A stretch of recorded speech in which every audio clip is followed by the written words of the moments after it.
It's time for Mr. Fundamental! Presented by no one. The Nets head coach vacancy earlier this year was one of the highly touted jobs out there. Out of the blue, Steve Nash swooped in and got the job without any previous experience. It's gonna be hard to predict what kind of scheme he'll implement, and this will probably be one of the most abstract videos I've made, but this is what I think we'll see next year. Nash isn't gonna come in and overhaul the system. Jacque Vaughn was hired to help Kenny Atkinson's transition as a first-time head coach. He's doing the same for Nash, so expect some of the usual sets you've been seeing in the Nets for the past few years. The first thing that catches my eye is their off-ball actions, especially with Joe Harris. This is a typical set they have. Harris will slip the first screen, then flares to the top. Allen prepares to set a screen if Dinwiddie goes towards the middle.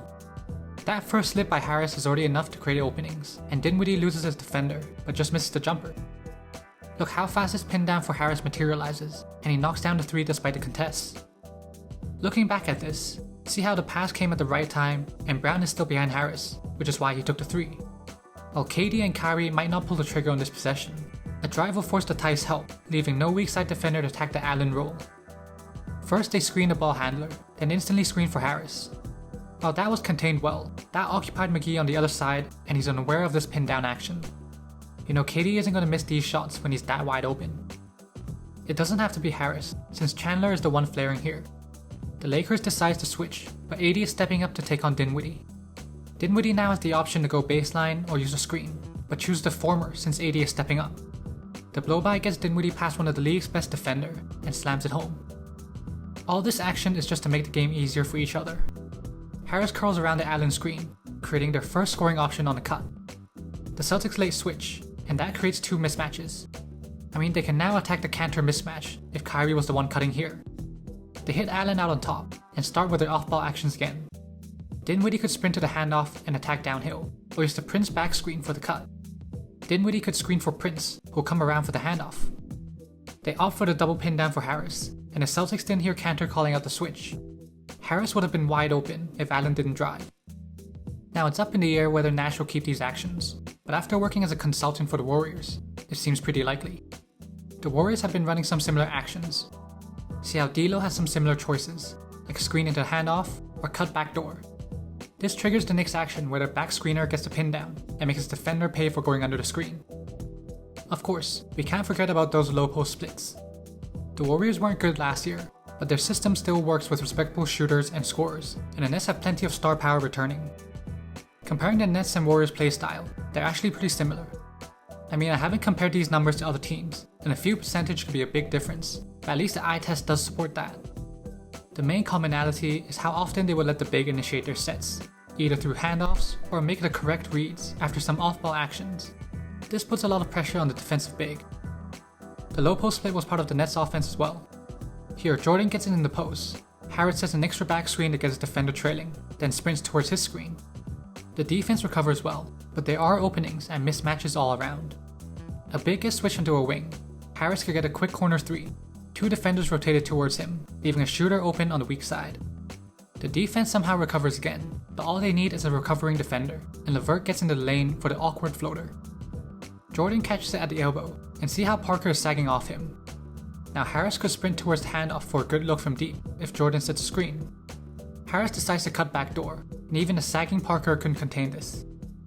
The main reason I'm showing all this is because these actions create mismatches and slight openings that makes the game easier for average creators like Harris, but it'll also allow their stars like KD and Kyrie to dominate. KD had his most efficient years with the Warriors. Granted that he was playing with a stacked team, these actions will help him return to form after injury, so it'll be foolish for Nash to move away from this. Of course, we can't forget about the pick and rolls, which was a huge part of Nash's career. I've shown this type of flare action before the pick and roll, and this will bend the defense even more. They'll also have these drag screens leading to kickouts. Now they have some mismatches to exploit. Dinwiddie has McGee on him, and the blow-by leads to a series of driving kicks.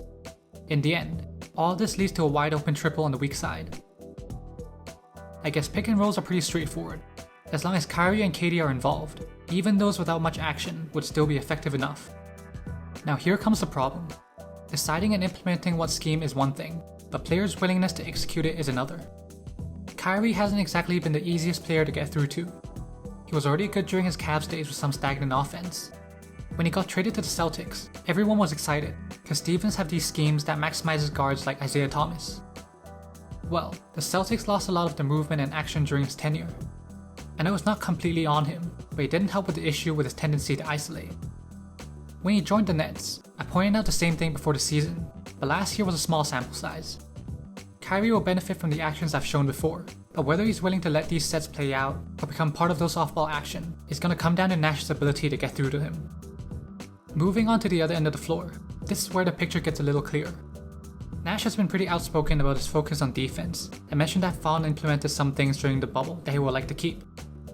Prior to the departure of Kenny Atkinson, the Nets played sort of a conservative defense. Coach Daniels has a great video on this, so check it out if you want more details. The link's in the description. Basically, the Nets sagged back their bigs and allowed the 7th least shot attempts at the rim. Also, they would go under screens under average or poor shooters, and also help off them to force kickouts.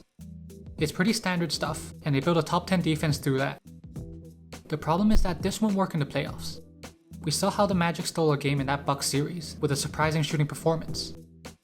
While streaky shooters like Marcus Smart and Jay Crowder suddenly got hot to get them past higher seeds in the conference semifinals.